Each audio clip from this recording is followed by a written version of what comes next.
మహోన్నతుడు మహాగణుడు పరిశుద్ధుడైన దేవాతి దేవుని ఘనమైన నామానికి కృతజ్ఞతా స్తోత్రములు. మీ అందరికీ మా ప్రత్యేకమైన వందనములు.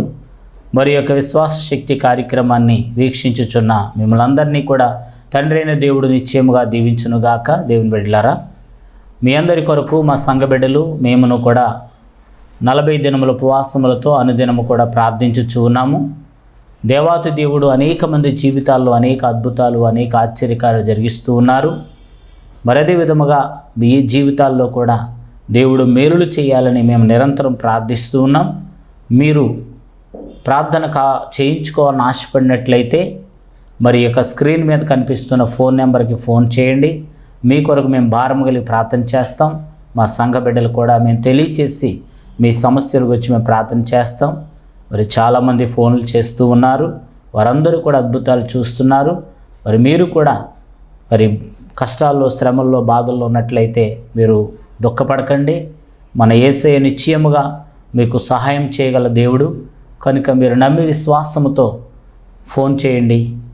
మా యొక్క ప్రార్థన ద్వారాగా ప్రభు అయిన యేసయ్య నిశ్చయంగా మీ జీవితాలు అద్భుతాలు చేస్తారు. అదే మనలో ఉన్న విశ్వాసం, అదే మనలో ఉన్న నమ్మకం. మేము నిరంతరం మీ కొరకు ప్రార్థన చేస్తూ ఉంటాం కనుక మీరు ఫోన్ చేయాలని మనం చేస్తున్నాం. మరి ఈ సమయంలో దేవుని వాక్యములకు వెళ్దాం. దేని బిడ్డలారా, మనం గతించినటువంటి వారములో మీరు భక్తి కలిగి ఉపవాసం ఉన్నారా అనే ప్రశ్నను మనము దేవుని వాక్యంలో నుండి ధ్యానం చేస్తాం. ఆ యొక్క భక్తి కలిగిన ఉపవాసములో మరి యాకోబు పత్రికలో ఉన్నటువంటి దీనులను, దరిద్రులను ఆదుకునేటువంటి ఉపవాసము, మరి అదేవిధంగా భక్తి, మరి అదే విధముగా నెహెమ్యా వలె ప్రాకారములు నిలబెట్టుకున్నటువంటి భక్తి, అలాగే మోషే వలె ముఖము ప్రకాశించడానికి ఉన్నటువంటి భక్తి కలిగిన ఉపవాసాలు ఇక్కడ మనం చూసాం. భక్తి కలిగిన ఉపవాసములో లోక సంబంధమైన విషయాలు ఉండవు, కానీ ఆధ్యాత్మికమైన విషయాలు ఉంటాయి, ఆశీర్వాదకరమైన విషయాలు ఉంటాయి. కనుక ఉపవాసం ఉన్నాము అంటే లోక సంబంధమైన వాటి కోసమే మనం తడవలాడడం కాదు, కానీ ఆధ్యాత్మిక సంబంధమైన విషయాల మీద మనం పోరాడాలి. అదేవిధంగా మనకు వ్యతిరేకంగా పనిచేస్తున్న అపవాది శక్తుల మీద మనము పోరాడాలి. ఇవన్నీ కూడా ఈ యొక్క ఉపవాస ప్రార్థనలో భాగములుగా ఉన్నాయని ప్రేమతో మనం చేస్తున్నాం.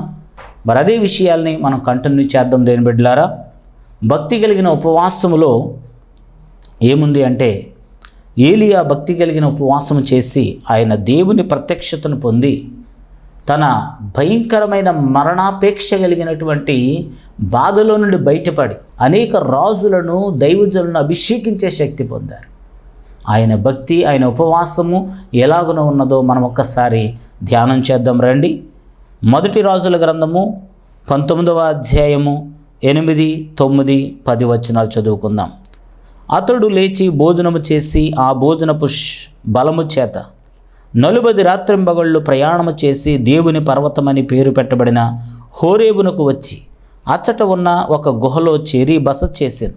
యెహోవా వాక్కు అతనికి ప్రత్యక్షమై, ఏలియా ఇచ్చట నీవేమి చేయుచున్నావని అతను అడుగగా, అతడు, ఇశ్రాయేలు వారు నీ నిబంధనను త్రోసివేసి నీ బలిపీఠములను పడగొట్టి నీ ప్రవక్తలను ఖడ్గము చేత హతము చేసిరి. సైన్యములకు అధిపతియగు దేవుడునగు యెహోవా కొరకు మహారోషము గలవాడనే నేను ఒకడును మాత్రమే మిగిలి ఉండగా వారు నా ప్రాణమును కూడా తీసివేయుటకై చూచుచున్నారని మనవి చేశాను. దేవుడు తన పరిశుద్ధ వాక్యం దీవించునుగాక. చిన్న ప్రార్థన చేసుకుందాం. దయగలిగిన దేవా, కృపగలిగిన తండ్రి, ఈ శ్రేష్టమైన సమయమందు మేమందరము నీ పాద సన్నిధికి వచ్చి ఉన్నాము. నీ మాటలను నీ బిడ్డలకు వినిపింపచేయండి.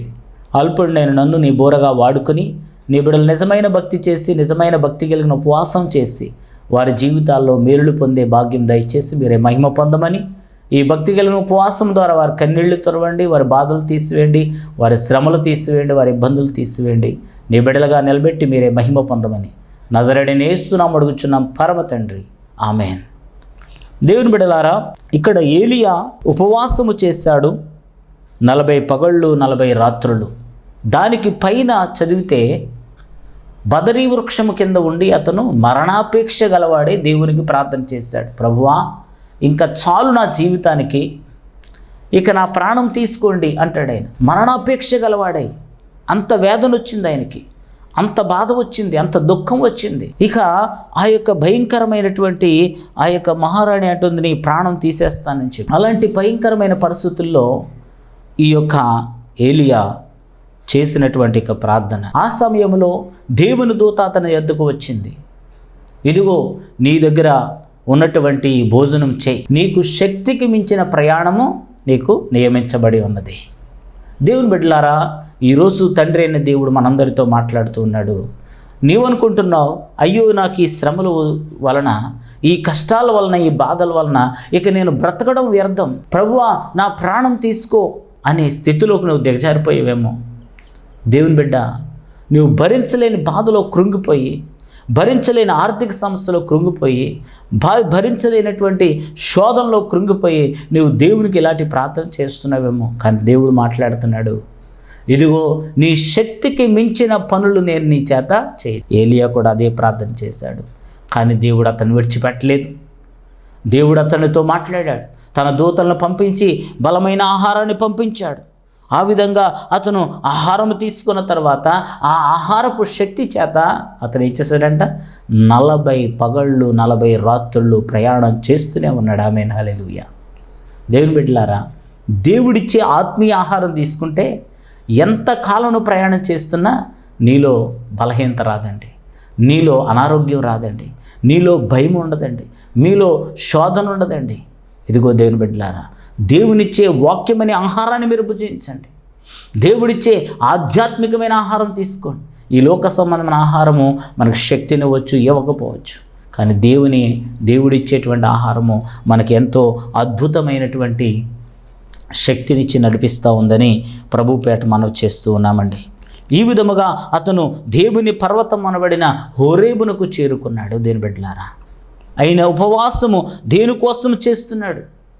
ఈ మరణకరమైనటువంటి మరణాపేక్ష అనబడిన ఆ శోధన జయించడానికి ఉపవాసం ఉన్నాడు, శత్రువులను జయించడానికి ఉపవాసం ఉన్నాడు.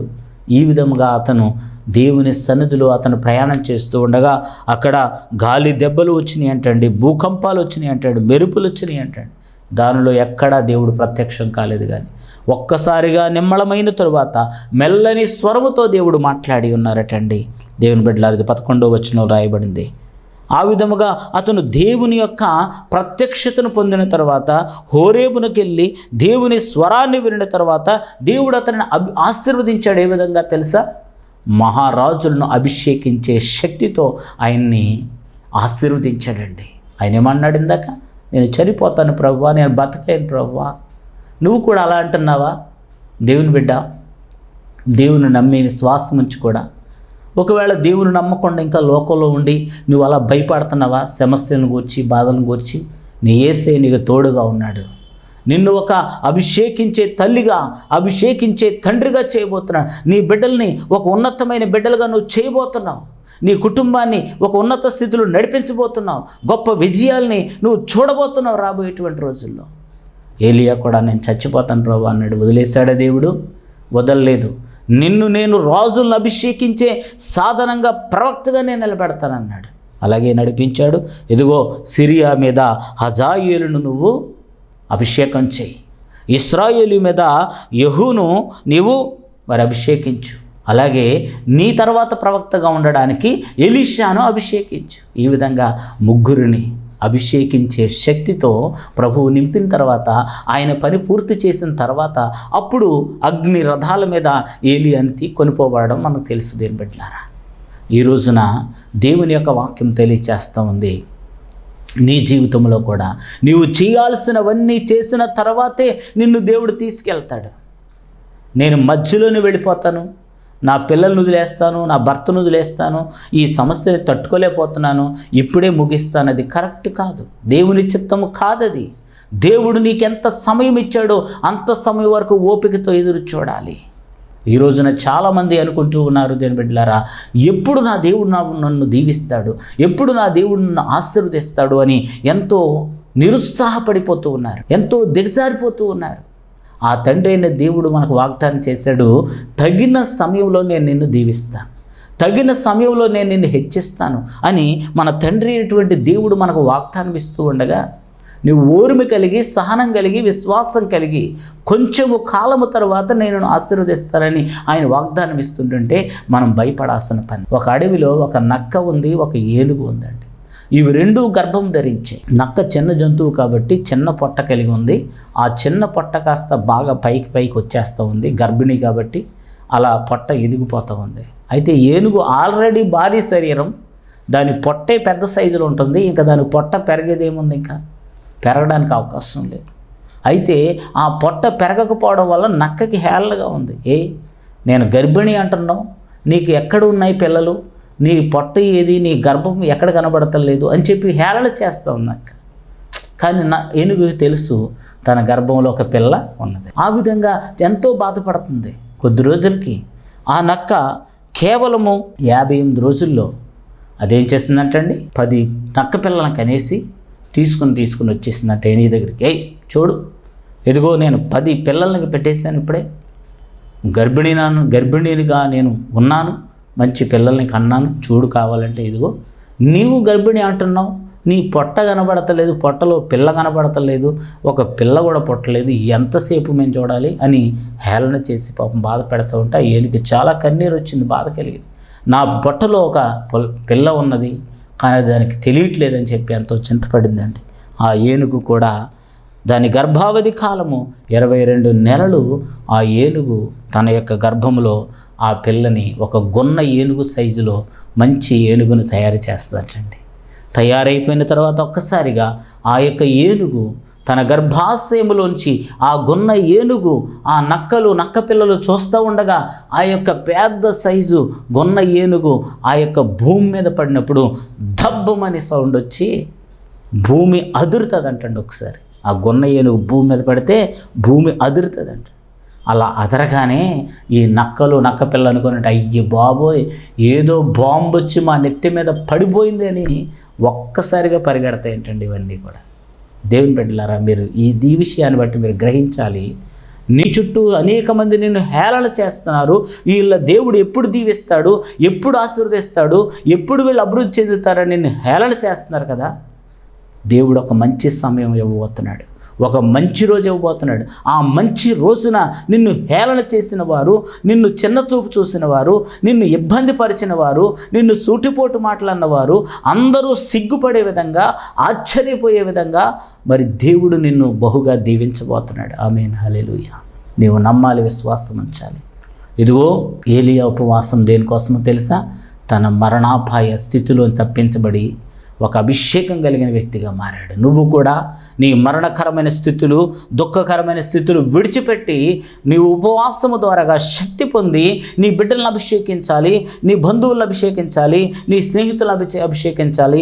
నీ కుటుంబంలో ఒక ఉన్నతమైన ఉద్యోగాలు, ఉన్నతమైన వ్యాపారాలు, ఉన్నతమైన ఆశీర్వాదాలు పొందేటువంటి బిడ్డగా నీ ఉపవాస ప్రార్థన నిన్ను దీవించబోతుంది. ఆమేన్, హల్లెలూయా. ఈ యొక్క ఏలియా ఉపవాసం ద్వారాగా చక్కని మాటలు నేర్చుకుంటున్నాం. 5వదిగా మనం చూస్తున్నట్లయితే మత్తయి శుభవార్త 4వ అధ్యాయము 1వ వచనం మనం చూస్తున్నట్లయితే యేసుక్రీస్తు ప్రభువారి యొక్క ఉపవాసం. దేనికోసమండి ఆయన ఉపవాసము? అప్పుడు యేసు అపవాది చేత శోధించబడుటకు ఆత్మ వలన అరణ్యమునకు కొనిపోబడెను.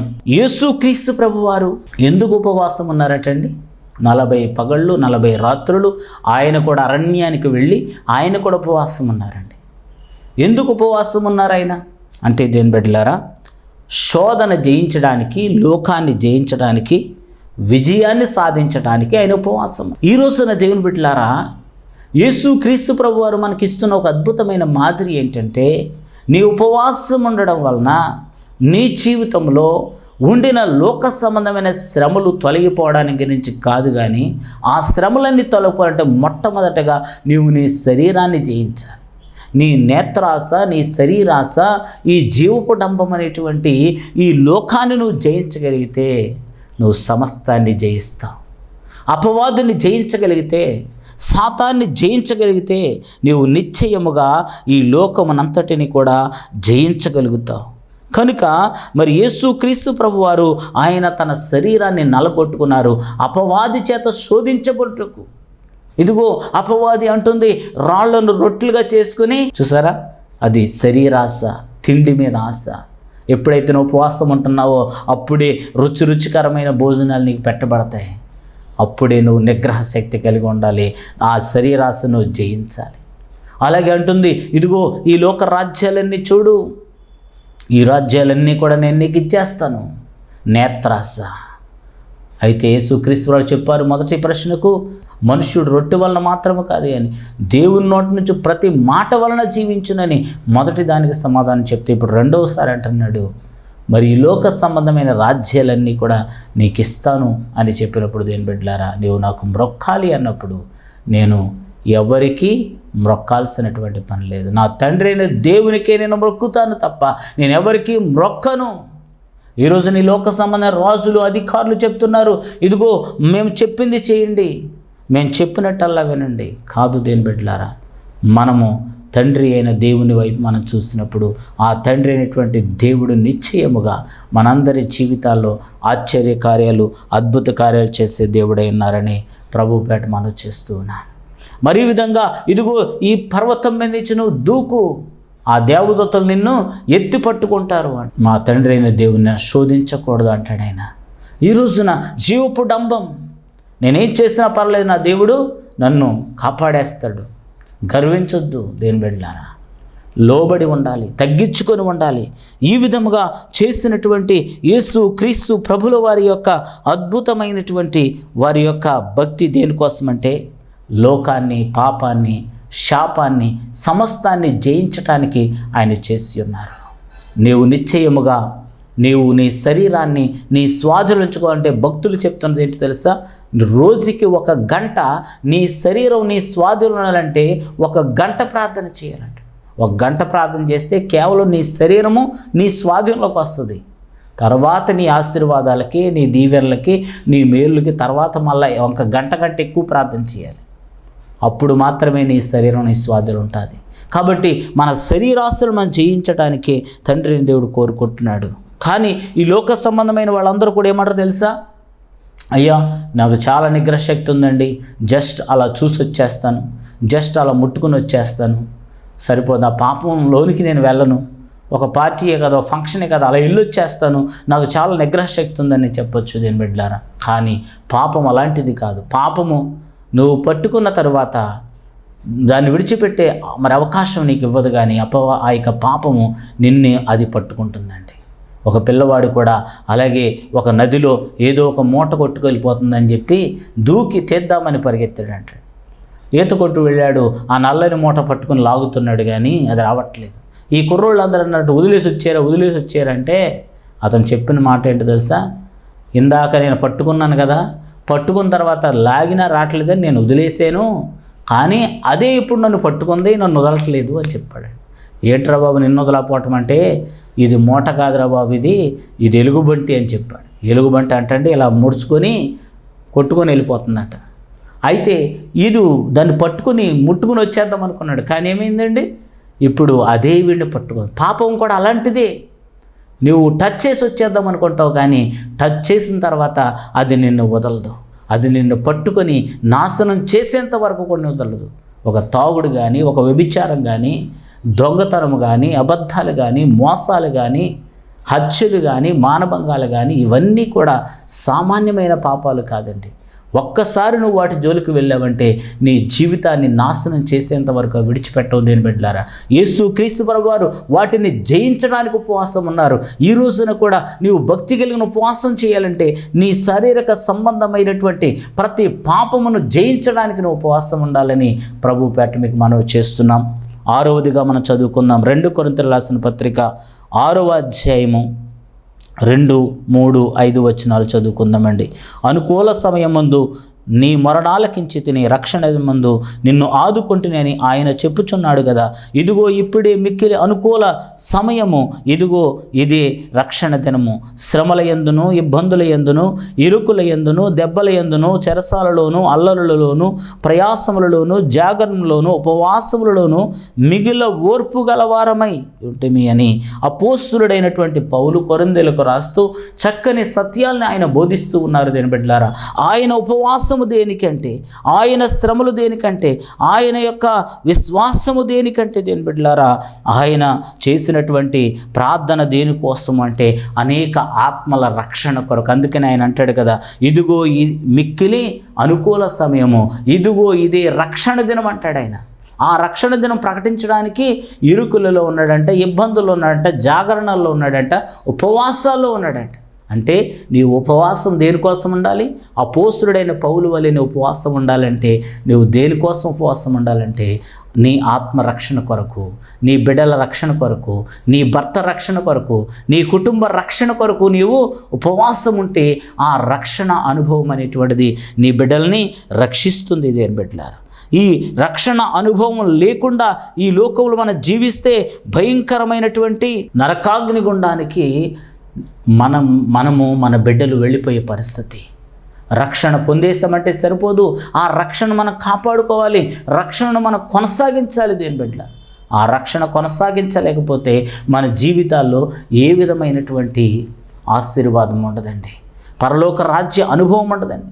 పరలోక రాజ్య అనుభవం లేకపోతే దేని బిడ్డలారా, ఈ లోకంలో మనం ఎంత సంపాదించినా కూడా వ్యర్థమే దేని బిడ్డలారా, వ్యర్థమే దేని బిడ్డలారా.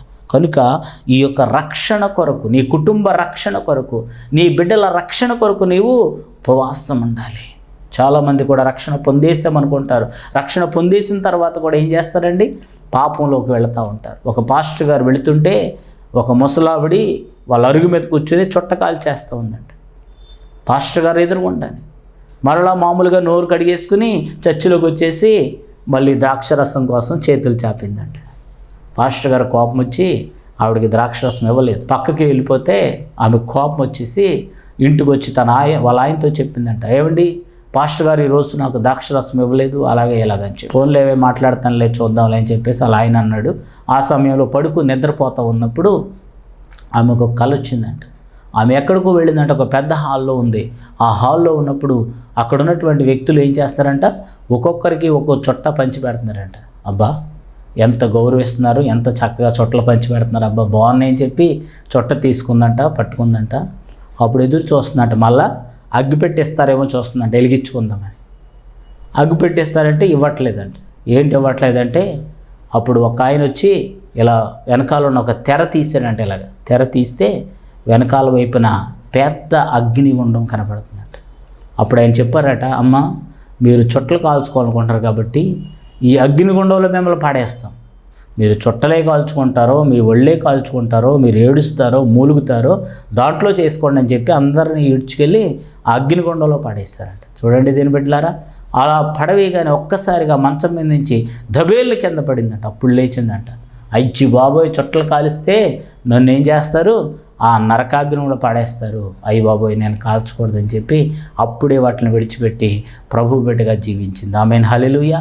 ఈ లోక సంబంధంగా చాలామంది కూడా లోకం వైపు చూస్తూ దేని బిడ్డలారా వారు తమ జీవితాలను మార్చుకోలేక రక్షణ కోల్పోతున్నారు, పరలోకాన్ని కోల్పోతున్నారు. మీ యొక్క భక్తి కలిగిన ఉపవాసము మిమ్మల్ని పరలోక రాజ్యం తీసుకెళ్ళి మీకు రక్షణ కాపాడుకోవాలి, బాప్తిసం కాపాడుకోవాలి, పరిశుద్ధత కాపాడుకోవాలి. చివరిగా 7వదిగా ప్రకటన గ్రంథము 1వ అధ్యాయము 3వ వచనము, సమయము సమీపించినది గనుక ఈ ప్రవచన వాక్యములు చదువువాడును వాటిని విని ఇందులో వ్రాయబడిన సంగతులను గైకొను వారును ధన్యులు. ఇక్కడ యోహాను పత్వస్సు దీవిలో ఉండి ఉపవాసముతో ఉన్నాడు. అతనికి అక్కడ పంచపక్ష పర్వణాలు ఏం పెట్టట్లే, తాగడానికి కూడా నీళ్లు లేని చోట్ల అక్కడ పడవేశారు. భయంకరమైన కఠోరమైన పరిస్థితులు అతను ఉన్నాడు, తీవ్ర ఆకలితో ఉన్నాడు. ఎందుకు ఉపవాసం ఉన్నాడు తెలుసా? దేవుని ప్రత్యక్షత కొరకు, పరలోక రాజ్య వైభవాన్ని చూడడం కొరకు ఆయన అక్కడ తీక్షణంగా ఎదురు చూశాడండి. మరి యోహాను చేసిన ఉపవాసము అతన్ని పరలోక రాజ్యానికి తీసుకెళ్ళింది. దేని బిడ్డ, ఈ రోజున దేవుని బిడ్డలైన మనమందరూ సిద్ధపడుతూ యోహాను వలె ఆ యొక్క దేవుని దర్శనాన్ని పొంది పరలోక రాజ్యానికి వెళ్ళేటువంటి అర్హులంగా మనం ఉండాలి. అలా ఉండాలి అంటే మెలకువ కలిగి ఉండాలి, ఆయన రాకడ కొరకు సిద్ధపాటు కలిగి ఉండాలి. ఒక తల్లి తన భర్త మిలిటరీలో ఉన్నాడు, ఆమెను ఫోన్ చేసి చెప్పాడు, అమ్మ మన రైల్వే స్టేషన్కి ఒక ట్రైన్ వెళ్తుంది, ఆ ట్రైన్లో నేను ఉన్నాను, ఒక యుద్ధానికి నేను వెళ్ళబోతున్నాను, అక్కడికి నీవు పిల్లలు రండి, నేను ఒక్క నిమిషం స్టేషన్లో మరి ట్రైన్ ఆగినప్పుడు నేను దిగి మీతో మాట్లాడతానని చెప్తే ఆమె వచ్చింది. ఒక ట్రైన్లో కూర్చుంది, పొద్దున్నే పెందలకాడ వచ్చింది, గంట ముందు వచ్చింది, అక్కడ రైల్వే స్టేషన్లో కూర్చుంది. అలా కూర్చుని కుర్చీలో బల్లలో కూర్చుని అలా ఉండగా చల్లని గాలికి నిద్రపోయింది. కొద్దిసేపటికి ఒక అనౌన్స్మెంట్ వచ్చింది, ఇప్పుడు 1వ ప్లాట్ఫామ్ మీదకి రావాల్సిన ట్రైన్ 3వ ప్లాట్ఫామ్ మీదకి వస్తుందని చెప్పి అనౌన్స్మెంట్ వచ్చింది. కానీ ఆమె వినలేదు, అక్కడే ఉండిపోయింది. 3వ ప్లాట్ఫామ్ ట్రైన్ వచ్చేసింది, వెళ్ళిపోయింది. తన భర్త వచ్చాడు, చూసుకున్నాడు, భార్య కనపడలేదు, వెళ్ళిపోయాడు. తర్వాత అడిగింది, అయ్యా నా భర్త రాలేదు, పలానా ట్రైన్ వచ్చిందా అంటే, అమ్మ ఆల్రెడీ 3వ ప్లాట్ఫామ్కి వచ్చిందమ్మా, నువ్వు 1వ ప్లాట్ఫామ్ ఉండిపోయావు, నువ్వు వినలేదమ్మా, వెళ్ళిపోయిందమ్మా అని చెప్పి అలా యుద్ధానికి వెళ్ళిన తన భర్త అక్కడే ఆ యుద్ధంలో చనిపోయాడు. దేని బిడ్డలారా, ఇదిగో యేసుక్రీస్తు ప్రభువారు కూడా మనకు ఒక అవకాశం ఇచ్చారు. నేను వచ్చేటప్పటికల్లా మీరు మెలకువగలిగి ఉండండి, అప్పుడు నేను మిమ్మల్ని పరలోక రాజ్యాన్ని తీసుకెళ్తాను. నిద్రపోతూ ఉన్నట్లయితే, పాపంలో ఉన్నట్లయితే, లోకంలో ఉన్నట్లయితే నీవు ఎత్తబడ. ఉపవాసం ఉన్న నీవు ఎత్తబడే గుంపులో ఉండడానికి నీవు ఉపవాసం ఉండాలి. కనుక అలాంటి భక్తి కలిగిన ఉపవాసం మనం చేద్దాం. భక్తి కలిగిన ఉపవాసం మనల్ని పరలోకాన్ని తీసుకెళ్తుంది. అట్టి కృప మనకు దేవుడు దయచేసి దీవించునుగాక. ఆమె తల వంచుకుందాం, ప్రార్థన చేసుకుందాం. దయగలిగిన దేవా, కృప కలిగిన తండ్రి, నీ బిడ్డలైన వారు భక్తి కలిగిన ఉపవాసం చేయుటకు మీరే కృప చూపించమని ప్రార్థిస్తున్నాం. తండ్రికి స్తోత్రాలు ప్రభువా. నైనా వారి భక్తి కలిగిన విశ్వాసం వారి జీవితాల్లో తండ్రి నైనా గొప్ప కార్యాలు చేయాలి. ఏలియా వలె మరణాపేక్ష గలవారై ఉన్నారేమో, కన్నీళ్లలో ఉన్నారేమో, దుఃఖాల్లో ఉన్నారేమో, కానీ నువ్వు మాట్లాడుతున్నావు, ఇదిగో నువ్వు దుఃఖపడవలసిన పని లేదు, నేను నీకు తోడై ఉన్నాను, నేను నిన్ను ఆదరించేవాడిని ఉన్నాను, నేను ఈ లోక పరలోక ఇహలోక ఆశీర్వాదాలు నేను ఇస్తాను వాగ్దానం చేసిన తండ్రి నీకు స్తోత్రాలు. ఈ సమయమందు నీ బిడ్డలను దీవించండి, వారి కన్నీళ్లను దుఃఖాలని తొలగించమని ప్రార్థిస్తున్నాం. మీకు స్తోత్రాలు. హల్లెలూయా. చెమ్మగిళ్ళు కళ్ళల్లోన కన్నీళ్ళెంత కాలం, కష్టాల బాటలోని సాగదు పయనం, విడుదల సమీపించెను, నీకు వెలుగు ఉదయించెను. చెమ్మగిళ్ళు కళ్ళల్లోన కన్నీళ్ళెంత కాలం, కష్టాల బాటలోని సాగదు పయనం, నీవు మోసిన నిందకు ప్రతిగా పూదండ ప్రభువు ఇచ్చునులే, నీవు పొందిన వేదనలన్నీ త్వరలో తీరిపోవునులే, నీ స్థితి చూసి నవ్విన వారే సిగ్గుపడే దినమొచ్చేనులే, నీ స్థితి చూసి నవ్విన వారే సిగ్గుపడే దినమొచ్చేనులే, విడుదల సమీపించెను, నీకు వెలుగు ఉదయించును, విడుదల సమీపించెను, నీకు వెలుగు ఉదయించును. చెమ్మగిల్లు కళ్ళల్లోన కన్నీళ్ళెంత కాలం, కష్టాల బాటలోని సాగదు పయనం, విడుదల సమీపించెను, నీకు వెలుగు ఉదయించును. అవును దేవుని బిడ్డ, నీ చెమ్మగిల్లు కళ్ళల్లో ఉండిన కన్నీళ్ళు దుఃఖములు ఆ ప్రభువుని యేసయ్య తొలగించును గాక అని ప్రార్థిస్తుంది. ఆశ్చర్యము చేయండి, అద్భుతము చేయండి, నీ బిడ్డల కన్నీరు తుడవండి, నీ బిడ్డల జీవితాల్లో విడుదల దయచేయండి, వారి మరణకరమైన వేదన, మరణకరమైన రోగము తీసివేయండి, వారి జీవితాల్లో అద్భుతాలు చేయండి, ఆశ్చర్యకార్యాలు చేయండి. ఏ కష్టంలో, ఏ వేదనలో, ఏ దుఃఖంలో వారు కుమిలిపోతున్నారో వారి సమస్యల నుంచి విడుదల సమీపించి ఉన్నదని, నీ దుఃఖ దినములు సమాప్తమైనవని ప్రకటించిన తండ్రి, నీ బిడ్డల జీవితాల్లో భక్తి కలిగిన ఉపవాసం చేసి గొప్ప కార్యాలు చూసి నీ సాక్షులుగా వెలుగొందే గొప్ప కృప భాగ్యం ఇచ్చి పరలోక రాజ్యములకు నడిపించి మీరే మహిమ ఘనత ప్రభావాలు ఆరోపించుకోమని నజరేయుడైన యేసునామమున అడుగుచున్నాం పరమ తండ్రి. Amen, amen, amen. God bless you. దేవుడు బహుగా దీవించి ఆశీర్వదించును గాక. Praise the lord.